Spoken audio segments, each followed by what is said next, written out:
नमस्कार मुलांनो, welcome back to our YouTube channel. 10th SSC board 10th beginning. 9वी तुमची आत्ताच झाली, परीक्षा संपली. आता तुम्ही 10वीला जाणार आहात. 10वीचं प्रिपरेशन कसं करायचं, कुठल्या गोष्टी खूप जास्त महत्त्वाच्या आहेत, कुठल्या गोष्टींकडे दुर्लक्ष करायचंय आणि कुठल्या गोष्टीवरती फोकस ठेवायचा आहे, हे सगळं ह्या व्हिडिओमध्ये बघूया. सोबतच सिस्टमॅटिक प्रोग्रेसिव्ह प्लॅन कसा असतो, कसा बनवायचा, कुठल्या गोष्टी महत्त्वाच्या आहेत, सगळं काही ह्या व्हिडिओमध्ये बघणार आहोत. जर तुम्ही चॅनलवरती फर्स्ट टाइम असाल तर नक्की सबस्क्राईब करा. असे स्टडी रिलेटेड व्हिडिओज या चॅनलवरती तुम्हाला नक्की भेटतील. आता सुरुवातीला जेव्हा तुम्ही 9वीतून 10वीत येता तेव्हा बरेच जण आहे ना खूप बारीक बारीक चुका करतात आणि त्याच चुका तुम्हाला डिसेंबर नंतर भोगाव्या लागतात. आता चुका कुठल्या असतात तर डायरेक्टली प्रिव्हियस इयरचे क्वेश्चन पेपर गोळा करायचे, त्यातले क्वेश्चन एका पेजवर लिहायचे, आन्सर शीट तयार करायची आणि ते लर्न करायला घ्यायचे. असं अजिबात करू नका. का ते पण सांगतो बघा. नंतर डायरेक्टली 10चा सिलेबस सुरू करणं. आता डायरेक्टली 10चा सिलेबस जर तुम्ही सुरू केला तर प्रॉब्लेम असा येतो, सुरुवातीला सिलेबस खूप इझी वाटतो, पण जसं जसं तुम्ही डीप जाता, जसं जसं तुम्ही त्या सिलेबस बद्दल जास्त गोष्टी समजून घेता, तसं जसं तो सिलेबस तुम्हाला हार्ड वाटायला लागतो. त्यामुळे डायरेक्टली 10चा सिलेबस सुरू करू नका. 10चा सिलेबस सुरू करण्या अगोदर काही 9th पर्यंतच्या बेसिक कन्सेप्टचा तुम्हाला अभ्यास असणं खूप जास्त गरजेचं आहे. सोबत मार्कांचा खूप जास्त विचार करणं, म्हणजे आत्तापासूनच ठरवणं की बाबा मी 90च्या अबव मार्क आणणार, 90% आणणार, 95% आणणार. आता सिंपल एक गोष्ट विचारतो, जर तुम्ही स्टडी प्रॉपर केला तर मार्क मिळतील, बरोबर आहे. पण जर तुम्ही मार्कांचा विचार केला तर मार्क नाही मिळणार. मार्क्स हा आपला रिझल्ट आहे, पण तो रिझल्ट आणण्यासाठी एक प्रोसेस असली पाहिजे आणि ती प्रोसेस म्हणजे आपला स्टडी. जर स्टडी प्रॉपर असेल, वेल प्लॅन असेल, प्रोग्रेसिव्ह असेल, सिस्टमॅटिक असेल तर अपसूक आपल्याला रिझल्ट हा भेटूनच जाईल. त्यामुळे बिगिनिंग लेवलला अजिबात मार्कांचा विचार करू नका. सोबतच खूप जण ओव्हर एक्साइटमेंट राहतात. ओव्हर एक्साइटमेंट म्हणजेच काय, मी 2 धडे संपवतो, मी 3 धडे करतो, मी एवढी उत्तरं पाठ करतो, मी तेवढे प्रश्नपत्रिका सोडवतो, मी एवढे सम सॉल्व्ह करतो, मी हे करतो, मी ते करतो. एक्साइटमेंट सुरुवातीला खूप जास्त असते, पण नंतर नंतर टाइम नुसार ती एक्साइटमेंट कमी होत जाते आणि जशी जशी एक्साइटमेंट कमी होत जाईल ना तसं तसं अभ्यास सुद्धा कमी होत जातो. त्यामुळे आपल्याला आपला ग्राफ हा असा ठेवायचा आहे, हा असा अजिबात नकोय. कळलं नक्की. नंतर अजिबात कुठल्याच गोष्टीची घाई करू नका. तुमच्याकडे खूप टाइम आहे, अजूनही 8-9 महिने आहेत. प्रत्येक टॉपिकला जेवढा वेळ आवश्यक आहे तेवढा वेळ द्या आणि व्यवस्थित प्रिपेअर करा. आता जर तुम्ही या गोष्टी केल्या तर प्रॉब्लेम कुठे येतो ते नीट समजून घ्या. स्ट्रेंथ आणि विकनेसेस अजिबात समजत नाही. म्हणजेच काय की तुम्ही अभ्यास तर केला, बरोबर आहे, परंतु मार्क तुम्हाला नाही पडणार. रिझन की तुमचे स्ट्रॉंग सब्जेक्ट कुठलेत, वीक सब्जेक्ट कुठलेत याबद्दल आपल्याला नॉलेज नाहीये. सोबतच जास्त स्टडी केला मान्य आहे, पण तो विदाऊट इम्प्रुव्हमेंट होता. म्हणजे तुम्ही 50 प्रश्न पाठ करा, 100 प्रश्न पाठ करा, पण कुठले प्रश्न कसे पाठ केले, कुठले पॉइंट महत्वाचे होते, काही प्रश्न कंबाईनली पण विचारले जाऊ शकतात.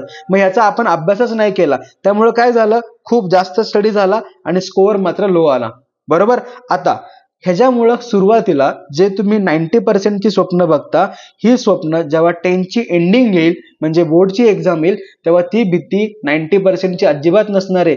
ती भीती असेल फक्त पासिंगची, की बाबा आम्हाला पास तरी होऊ का, अशी कंडिशन तुम्ही आजूबाजूला बघितलेली आहे, बरोबर. सुरुवातीला खूप जास्त एक्साइट असतात, खूप जास्त अभ्यास करतात, स्वतःला एका रूम मध्ये कोंडून घेतात, जास्त अभ्यास करणं, पुस्तक वाचत राहणं, या सगळ्या गोष्टी करतात. पण एंडिंग आली की काही ना काहीतरी वेगवेगळ्या गोष्टी होत राहतात. त्यामुळे बेटर वे की या गोष्टींचा आपल्याला अजिबात विचार नाही करायचा, एक सिस्टमॅटिक प्लॅन बनवायचा आहे आणि त्याच्यानुसार प्रिपरेशन करायचं आहे. मग कुठल्या गोष्टी आवश्यक आहेत त्या समजून घ्या. प्रत्येक विषयामध्ये ज्या ज्या इम्पॉर्टंट कन्सेप्ट आहेत किंवा सगळ्या कन्सेप्ट आहेत, त्या प्रत्येक कन्सेप्टला जेवढा वेळ आवश्यक आहे तेवढा वेळ द्या. म्हणजे फॉर एक्झाम्पल, जर तुम्ही S1चा एखादा चॅप्टर घेतला, त्याच्यामधला एखादा टॉपिक तुम्ही स्टडी करत आहात, तो तुम्ही समजा काहीतरी 10 ते 15 मिनिटांमध्ये रीड केला, परत रीड करा. त्या टॉपिक वरती तास 2 तास घालवा.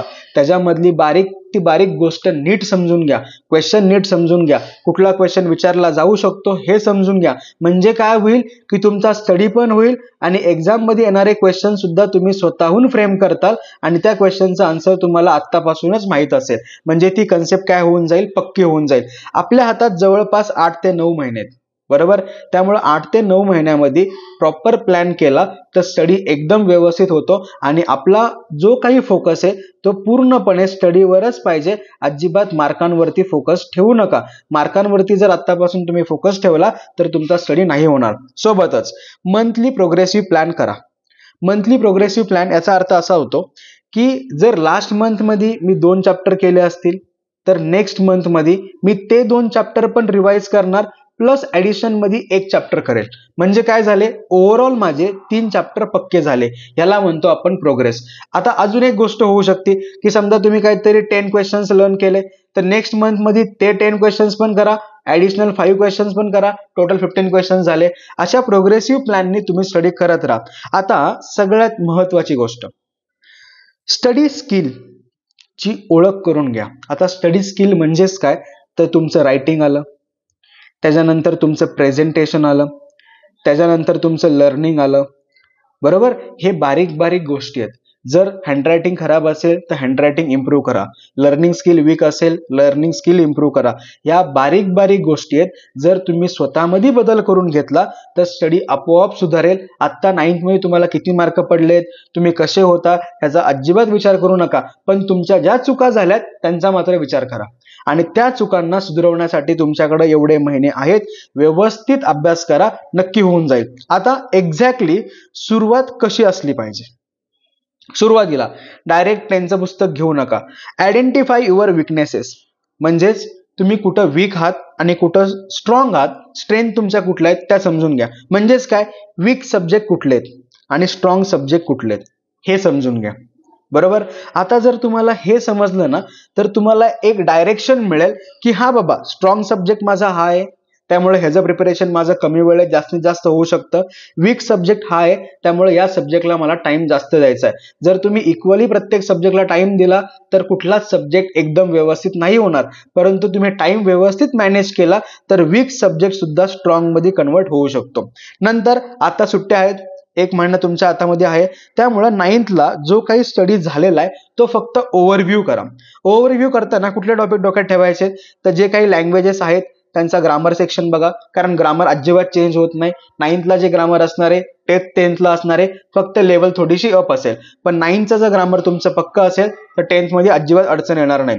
सोबतच मॅथमॅटिक्सच्या रिलेटेड फॉर्म्युले आणि जे काही चॅप्टर्स तुम्हाला अगोदर झाले होते त्याबद्दल बेसिक गोष्टी समजून घ्या. म्हणजे अल्जेब्राचे फॉर्म्युले झाले, जॉमेट्रीचे फॉर्म्युले झाले, ट्रिग्नोमेट्रीचे फॉर्म्युले झाले, मेन्सुरेशनचे फॉर्म्युले झाले, चॅप्टर कुठले कुठले होते हे ऍटलिस्ट बघून घ्या.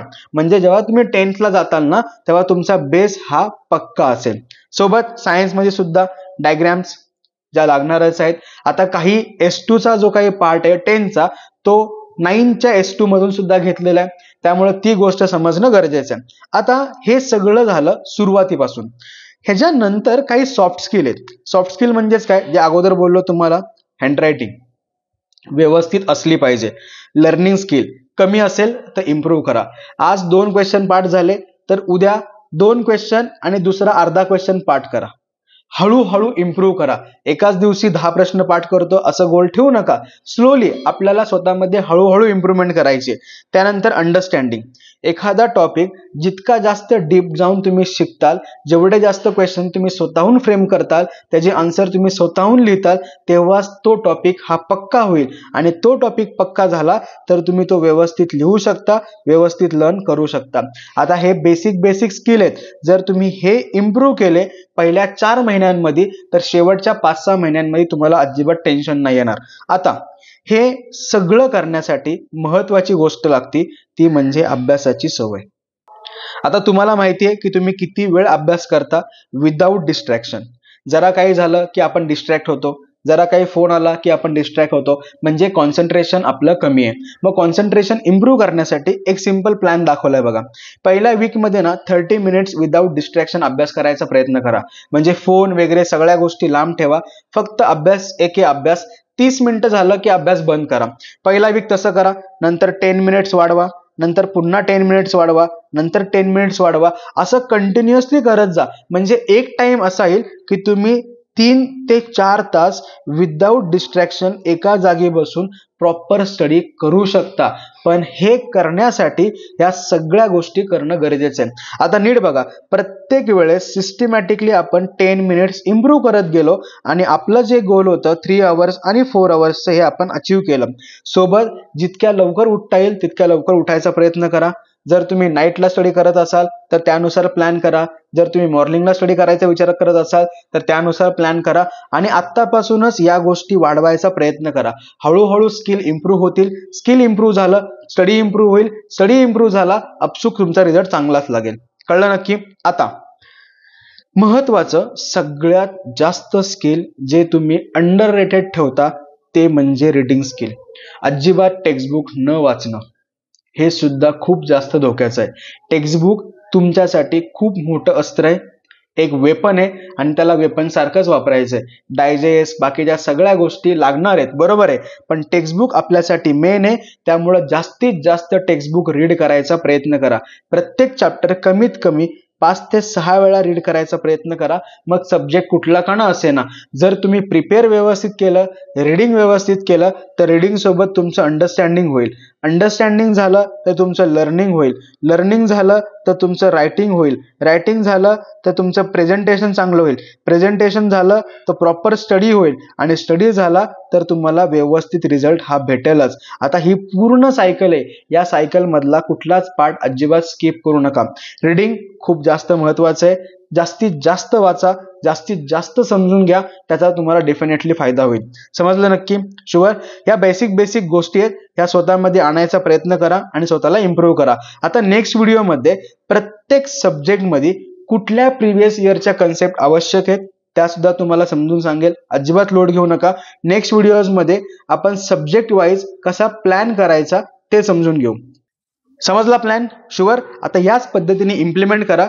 नेक्स्ट व्हिडिओमध्ये जसं बोललो सब्जेक्ट वाईज प्लॅन येतील. तरी पण तुम्हाला काही डाऊट असेल तर कमेंट बॉक्समध्ये तुमचा क्वेश्चन टाका, तुम्हाला उत्तर नक्की भेटून जाईल. Bye bye.